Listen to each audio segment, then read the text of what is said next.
তাহলে সুবিধা মতো বিদ্যালয়ে আশ্রয় নিতে গ্রাম পঞ্চায়েতের পক্ষ হইতে অনুরোধ জানানো হইতেছে।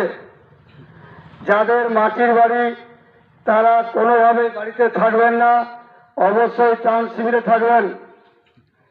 এত দ্বারা রঘুনাথবাড়ি গ্রাম পঞ্চায়েতের সকল জনসাধারণকে জানানো যাইতেছে যে কাঁসাই নদী বাঁধ ভেঙে যাওয়ার জন্য আপনাদের এলাকায় হু করে জল ঢুকছে।